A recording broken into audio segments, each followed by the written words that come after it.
Welcome to Convos from the Couch from Lifestance Health, where each episode you'll hear engaging and informative conversations with leading mental health professionals that will help guide you on your journey to leading a healthier, more fulfilling life.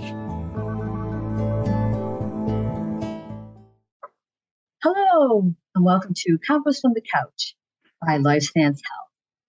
I'm Nikki Lianza. My pronouns are she, her.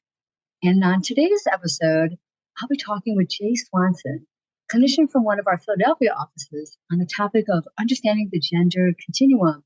So welcome back, Jae. Thank you so much for having me again. Oh, very cool. Excited about this topic. I think it's really important for those who might not understand the term gender continuum to really kind of unpack this a little bit more, help people understand how it's an antiquated view of looking at gender on a binary. So we're going to definitely dig into that for sure. I know you were on not too long ago and you shared some things about yourself before, but do you mind just a little bit about yourself and then we'll jump in? Yeah, sure. I'm Jae. I use they, them pronouns. I have a background in music therapy and counseling. I have a counseling license in Pennsylvania and I work in Philadelphia. And I have years of experience working with young people who are grieving and who fall in the LGBTQIA community somewhere. And then I myself identify as non-binary and queer. Great. Thank you. So Jumping in from that platform, how we have it set up is we're just going to really dissect the terminology to help people understand from that point of view. So I think a great first question is even looking at the difference between sex and gender. So can you help clarify that? Absolutely. At this point, sex is most commonly referred to what folks are assigned at birth, which is typically just based on anatomy. So female, male, intersex. And then gender is more of a social construct that society has kind of created that has become so ingrained that we associate it with things like traits and expression as having to do with sex, even though gender could actually be something we think of individually for ourselves. And so that makes total sense. And this is where we'll kind of continue to dive off from there. Looking at gender on a binary, I think we both agree it's very antiquated looking at that. And so how can that be harmful to people? Yeah, there's lots of ways that is and historically has been harmful for people. Again, gender is really something that has been invented by society and has historically been used to maintain a hierarchy between men and women, right? It kind of has upheld the patriarchy for a very, very long time. The binary also excludes people who might not fit into the binary. So people who just really don't feel like they are the gender that they have been given at birth. Or maybe people who feel like something else that hasn't been invented by society quite yet.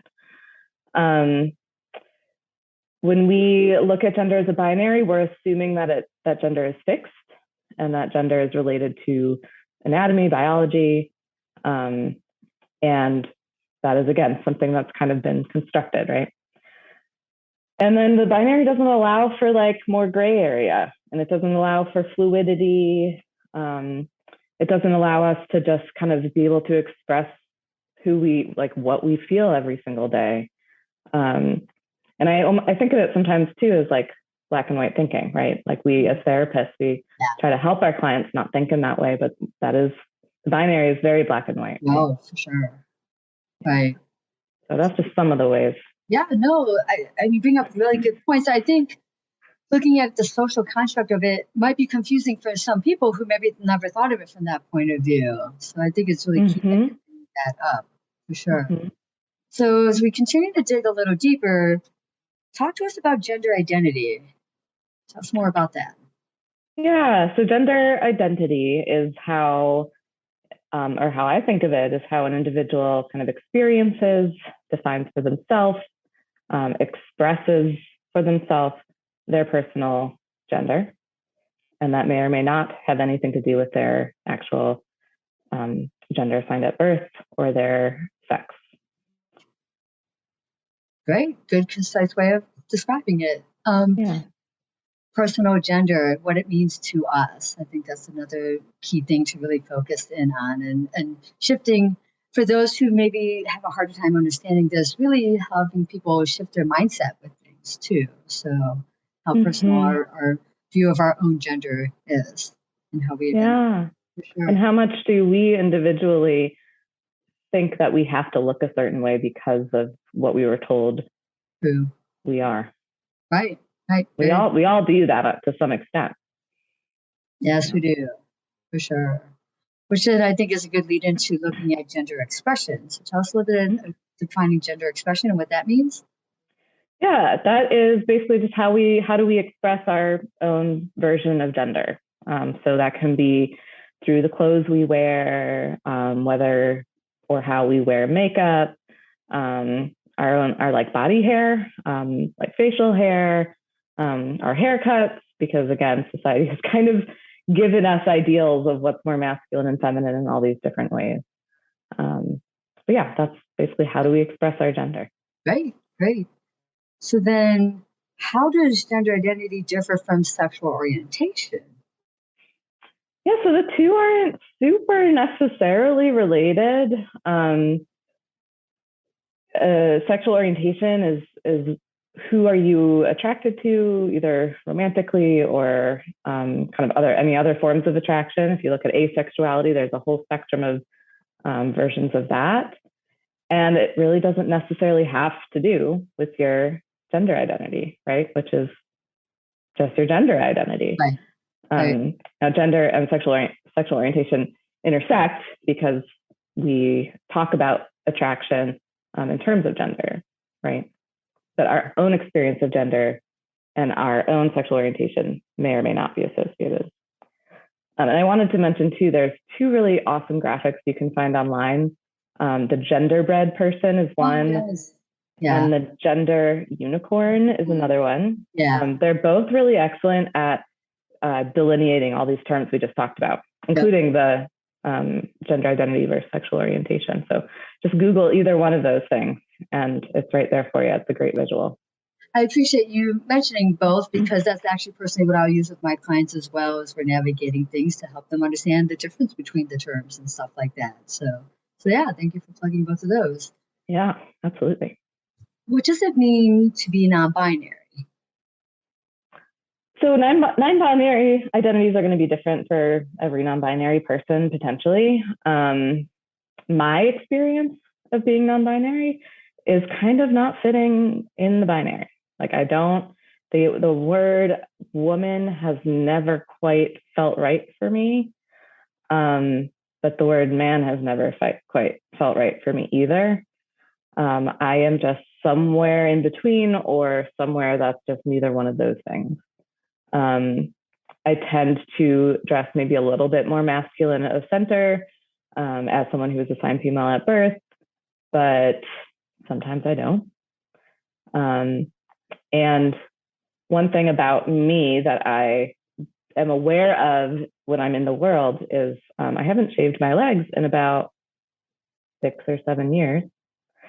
And my own kind of ethnic heritage, I have a lot of dark hair, and it's very obvious. You can see that from like a block away. And I live in a part of Philadelphia where that is safe. I'm one of many people who kind of present this way, but it is something I am very aware of. If I'm maybe somewhere else where I'm not sure how I'll be seen. For some people, some non-binary can mean more like gender fluidity, which is just going with how you feel on a day-to-day or moment-to-moment basis. Some people might say I'm gender fluid. Some people might say I'm gender non-binary and fluid.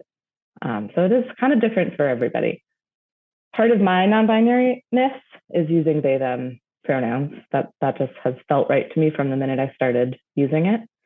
Some people you might hear use they or she, or they or he, or say all the pronouns are good, or use other pronouns like Zer or things like that.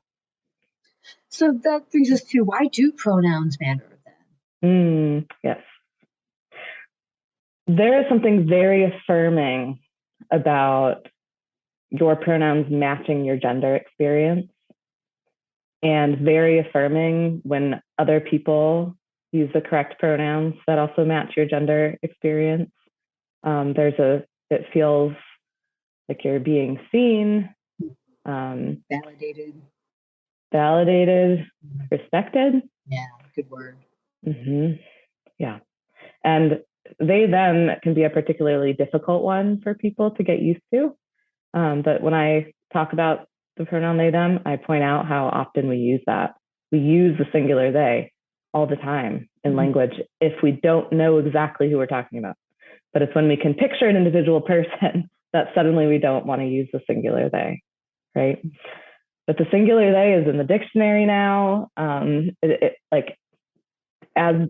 used to define people who use that as their pronoun. When I can speak from personal experience, when someone is having difficulty with it, but they are trying, and they might make a mistake but catch themselves and apologize quickly and move on, that's fine. When somebody repeatedly mispronouns me and doesn't seem to be trying, I certainly feel a level of disrespect that can be really difficult. Which brings it back to why it's so important and that pronouns do matter. Exactly. So for you to see someone who's at least trying and maybe catches themselves, that's great. But for someone who's maybe very, very specific in not using it, then it can be very hurtful. So exactly. Yeah, it's another kind of harmful thing. Yeah. Yeah. Sure. Yeah. So what else? And I do want to highlight if you make a mistake, like, it is okay, and it's important to not spend too much time apologizing, because most non-binary people are dealing with that on a regular basis. So apologize, move on, keep it flowing. It's very important. Yeah, Gotcha. exactly. Gotcha. So what else can we do to be more supportive of people's gender identity? So in preparation for this question, I made a big list, and any one of these things could be a whole podcast. So I'm gonna try to be as concise as I can. No worries. I think the biggest one is kind of what we've already talked about, right? So an attitude of respect towards people, being open to whatever someone's experience of their gender is, not making any assumptions about that experience. Even if you've worked with 5 trans clients, your 6th one is going to be completely different from each individual one person of those 5, right? Right. So it's important to never make assumptions. And then at the same time, it's important to refrain from asking too many questions. As a therapist, it's important to be careful that when you are asking questions about your client's gender, especially if you're working with a trans or non-binary client, that you pay attention to why you're asking it. If you ever find yourself asking it because you're just curious, that feels very voyeuristic. Yeah. We can kind of sense it. Yeah. And it doesn't feel appropriate. So trust that your trans and non-binary clients will share stuff with you as they feel comfortable. And if you have to ask a question because maybe you're more of a medical professional or prescriber or something, just preface it with, I know this is a personal question, I have to ask for these reasons. Some of those types of questions, never ask anybody for their dead name. And the dead name is the name that they were given at birth. If they haven't yet legally changed their name, that is the name that will probably show up in the chart. So, which brings me to another point, which is when you're starting up with any new client, ask what they want to be called. That's anybody, across the board, right? And then it's also important to, unless you really need to know the answer, you don't need to ask what treatment they've done, what surgery they've done, if any. Don't ever make assumptions that they have or have not, and only ask that if you need to know. If your client thinks you need to know, they'll probably just share it with you, right? And I wanted to point to another really awesome thing online. There's an interview that Katie Couric did like a few years ago with 2 trans women, and she asks one of them if they've had surgery, or like she asked something about their body parts, like a very personal, invasive question. And she responds, her name is Carmen Carrera. She responds with, can you not ask me that? That's a little personal. And she explains why. And then Laverne Cox comes on, who's another trans woman who many people might know. And she really digs into why that's inappropriate. In terms of like, what if we're just thinking about that, what are we not seeing? Right. So I strongly recommend looking that up. Look up Katie Couric, Carmen Carrera, Laverne Cox interview. There's a really good video where you see that, and Laverne Cox just really explains it well. So another resource for you. Another thing is learn about transness, right? Learn about non-binariness. There's so much to learn. Some of the things that I thought of, what barriers do trans and non-binary people experience in day-to-day life, or just in their experience of being trans. Learn more about gender dysphoria and what that is and when it matters. Learn about health disparities of trans people compared with not trans people, with cis people, especially because that might be impacting your ability to do therapy with people. Part of why health disparities exist is that a lot of the medical world still don't know how to competently treat trans people. And a lot of trans people have been mistreated and thus avoid any medical setting altogether, right? It's important to learn about the history of discrimination against trans people, and like common concerns that trans and non-binary people face, like safety, or right now there's so much anti-trans legislation coming out in different states. So learning about that. The more you know about trans experience, the better you'll be able to serve trans people. And the more you can avoid needing your clients to teach you things, which, we don't want to. It's nice to empower clients to teach you things, but it's also like we don't want them doing too much work for us, right? And just a couple other things. Best to generally avoid like gendered titles, like Miss or Mr. or like ladies, until you know what the preference is, right? So you can just ask again.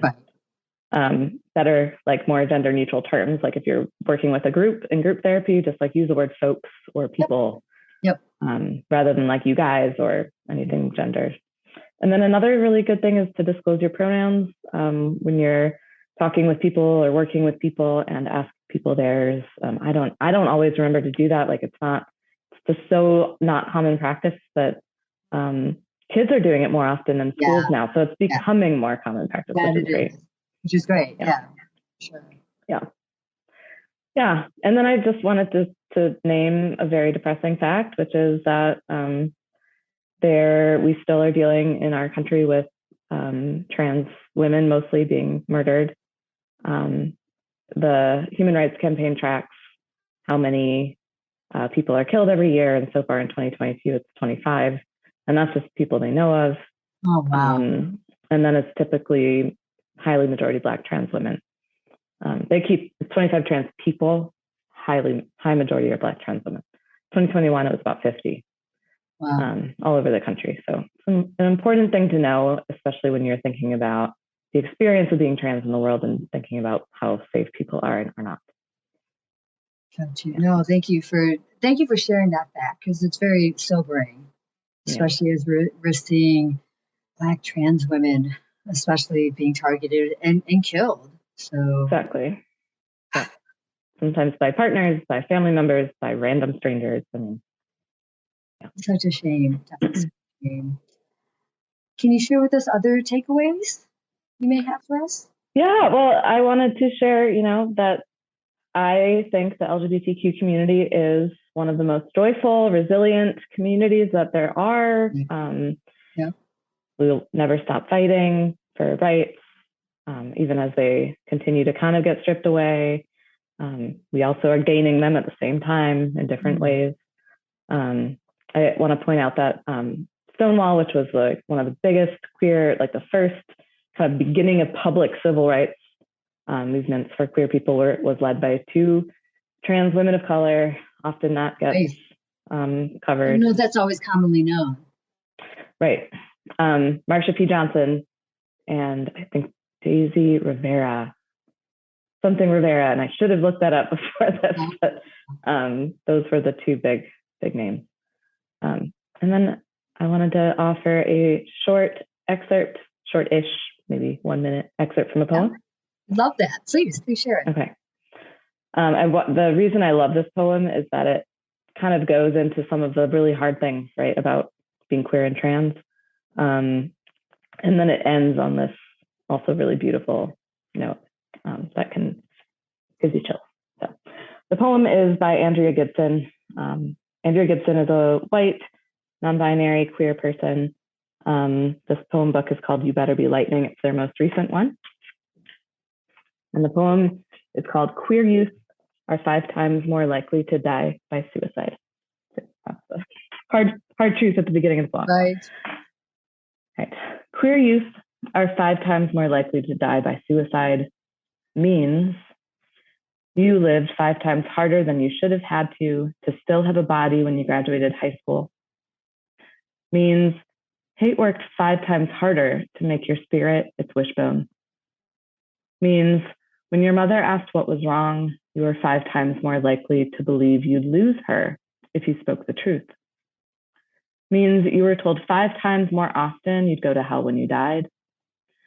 Means burning for eternity seemed 5 times more doable than another day in the school lunchroom. Means you were 5 times more inclined to triple padlock your diary. Means you were 5 times more likely to stop writing your story down. Means I write my heart out now. Means there are many days I thirst for my own silence, but walk through the desert screaming instead because I, like most of my queer friends, don't have a child. I have millions, from Nebraska to Chechnya to the Baptist church where I grew up. My pride in them is a parade I know won't keep all of them alive, but I keep cutting my diary into confetti to throw at their hopes when they float by scared or furious or laughing or in love and desperate for the headline to say, queer youth are 5 times more likely to offer to walk their younger siblings home from school, to notice the different accents of sparrows, to find an eyelash and spend 20 minutes trying to pick what to wish for. 5 times more likely to never outgrow blanket forts, to know there is a word for the scent in the air after it rains, to see lifelines look like telephone wires and call a friend who's having a bad day. 5 times more likely to adore the last man who walked on the moon just because he wrote his daughter's initials there. To know there is no universe in which they would not be proud of their own children. Queer youth are 5 times more likely to see how you dream of seeing, to see you, how you dream of seeing yourself. To write something in your yearbook that will get you through the next decade. To spot a stranger crying and ask if there's anything they can do to help. 5 times more likely to need us to do the same. Jae, wow, that is so moving. I'm finding myself to be pretty emotional right now and talking about chills. Thank you so much for sharing that. Wow. That's Andrea Gibson. Thank you. I was just going to ask for their name again. Thank you. I appreciate it. And thank you for everything you shared today with us. Was there anything else you wanted to share with us? I don't think so, but thank you so much for having me on. You shared so much today. I appreciate this conversation. Very moving conversation. Very educating conversation as well for those who really didn't understand the continuum. So I think you did a great job concisely explaining each of the terminology. And part of this of breaking, the stigma to things and everything is to educate about it, So absolutely you did a good job educating about it today. So thank you again for sharing your knowledge. And who knows, it might be another future episode talking about music therapy or something like that coming up. Happy to do it. All right. Take care, Jae. Thank you so much. You're welcome.